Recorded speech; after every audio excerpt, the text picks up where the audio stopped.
Well, hi there. I've had a pretty good year so far, and just want to thank you all for everything that has happened this year, and it's been quite the exciting year, and quite the close race for records, and in terms of competition, it was at an all-time high, at least for 8 of us.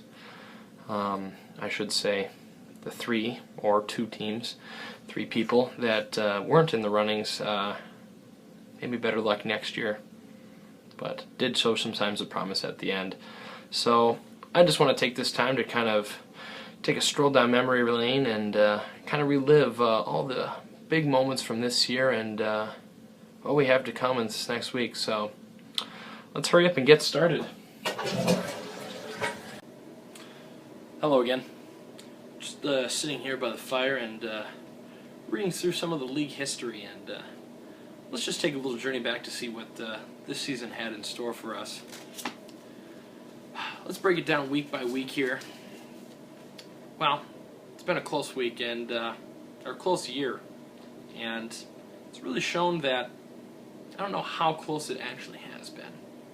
So, looking through this, I realized that even a few weeks would have made a huge difference as to how the playoffs were arranged and maybe who made it and who didn't.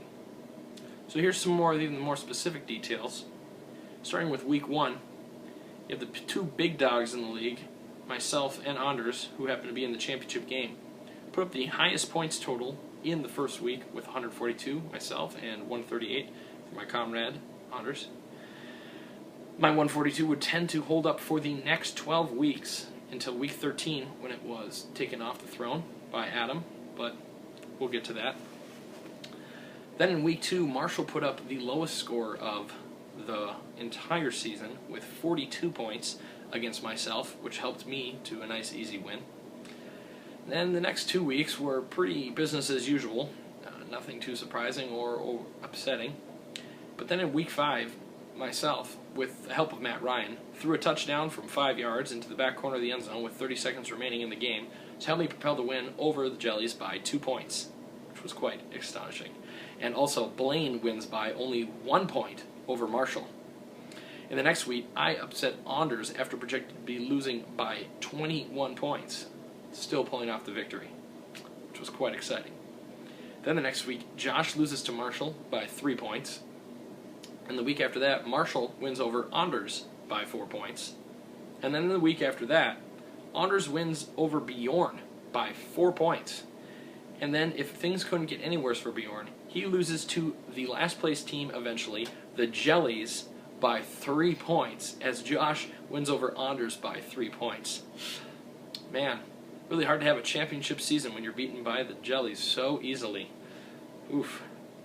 Next week, Adam wins over Marshall by 1, and this was the first of his 3-game stretch wins, which would show to become just short of the victory to get him into the playoffs.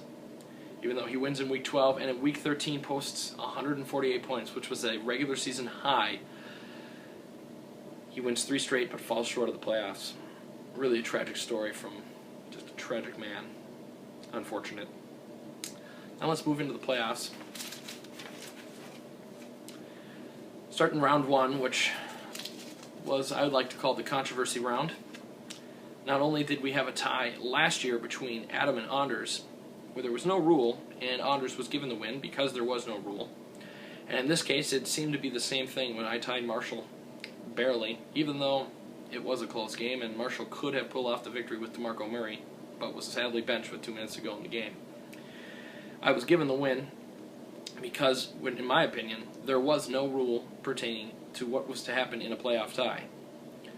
So, the commissioner did intend to make a rule in the last minute after the game that we would use decimal scoring to provide the winner, which he then still gave me the victory, which I am still semi-bitter about, because after my countless math attempts, I have come up with that Marshall had scored 109.7 to my 108.6, as well confirmed by other players in the league doing the same math.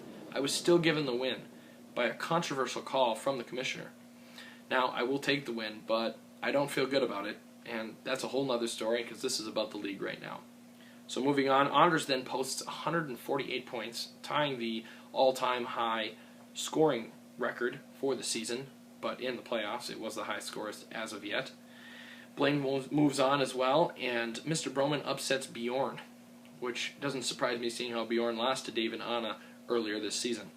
Now in round 2, Trevor moves easily over Mr. Broman, which wasn't a shock to me.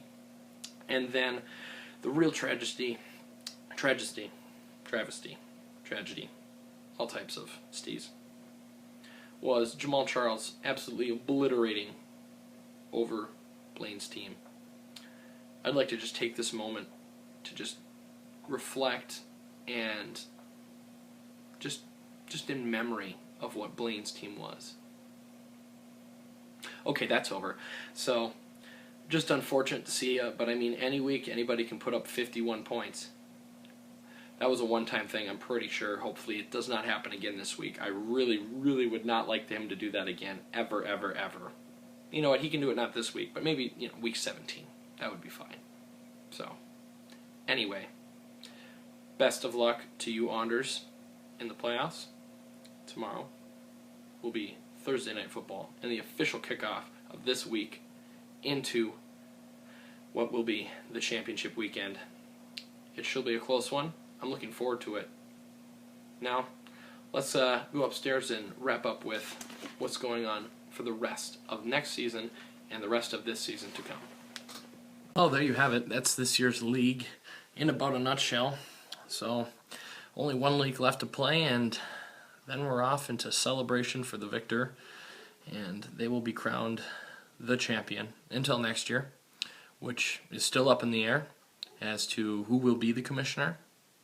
Will there be any rule changes, any minor details?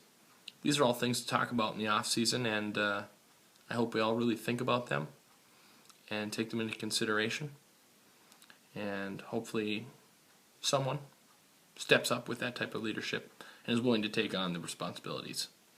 So from myself to Anders, I wish you best of luck personally, and thank you again to the rest of the league for this great year through up and downs and excitement and tears. And hopefully that this next weekend will prove to be just as exciting and intense as the weeks past have been. And best of luck to you, Anders, and may the odds be ever in my favor.